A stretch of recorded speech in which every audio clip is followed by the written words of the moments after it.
Welcome back everyone. In today's video, I'm going to show you how to make a jig board for specific router operations. In this particular video, what I'm doing is cutting a slot in a thin piece of wood with my plunge router. Now, of course, I could do that on the router table and push plunge by hand into the spiral bit and run it across. The problem with that is I never really liked that operation. I never really found it particularly safe, and although I do like to use the router table for some operations, that's one of my least favorite and probably the most dangerous operation. Part of my jig making for 2019 is coming up with new ways to make operations safer. So let's grab some scrap material and we'll get to it.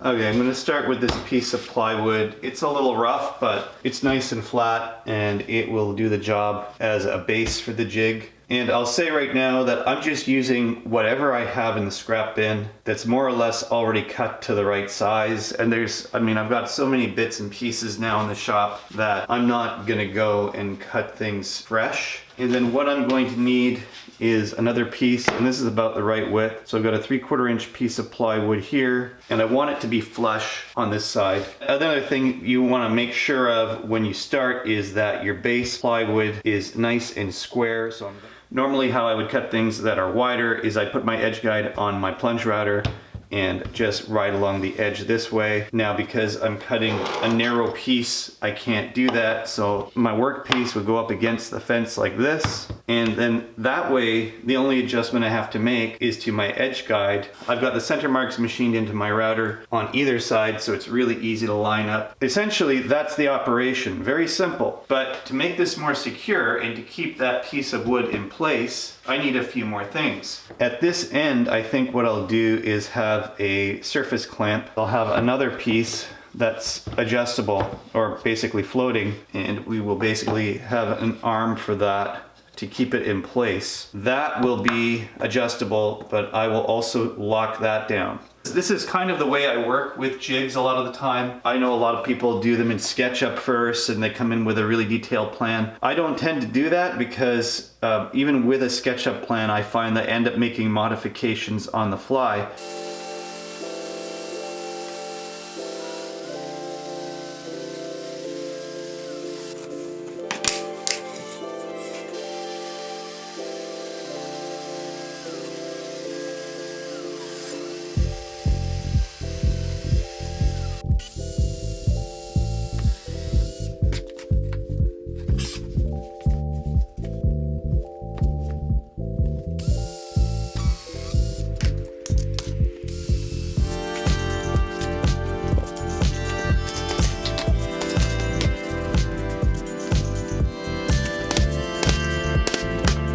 This surface clamp is just for keeping the workpiece down and in place from moving.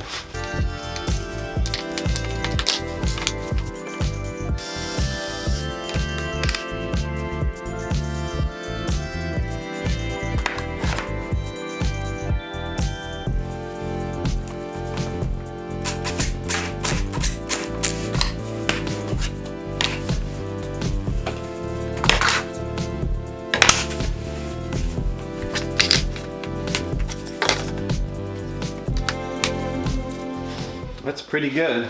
Now I really just have to clamp it to the table, and that's the last part. So it doesn't move towards the inside of the table, I'm going to add an edge stop to it.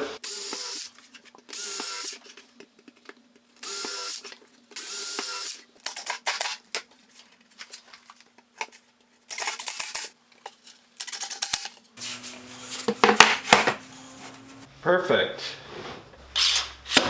I can clamp it down.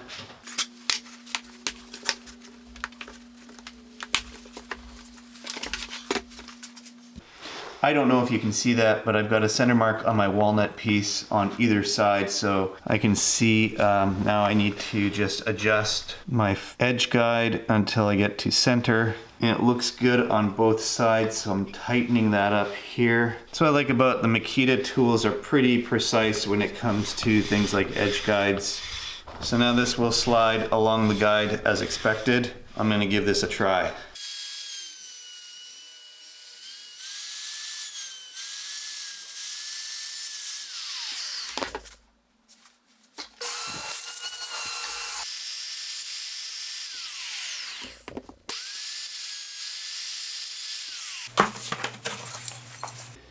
So really not bad at all, and I think this made me feel a lot safer doing it this way than on the router table. This is a pretty good method. So really, having a jig board made all the difference in the world. I always look for new ways to make the workshop a little safer so I can do this for many years to come. I'm by no means the authority on safety. This is not going to be the safety channel, but definitely a lot of the jigs that I build going forward are going to have that as a priority. As I've said before, handling small pieces, whether it's on the table saw or with a router, is a very tricky business, and you want to make sure you're doing this with the utmost of safety. Now the jig board is something that you can build and modify as you need to. I'm trying to make this as modular as possible so that I can actually rearrange my jig as I need to for different operations. You can do anything you want. It's really only limited by your imagination. If you want to see me build the rest of this kerf maker, let me know and I'll make another video for it. If you would like to buy me a beer, head on over to my Patreon page right over here. Please remember to like, share, and subscribe if you haven't done so already. There are a couple more videos on this side you can watch. Until next time, thanks for watching and have a great day.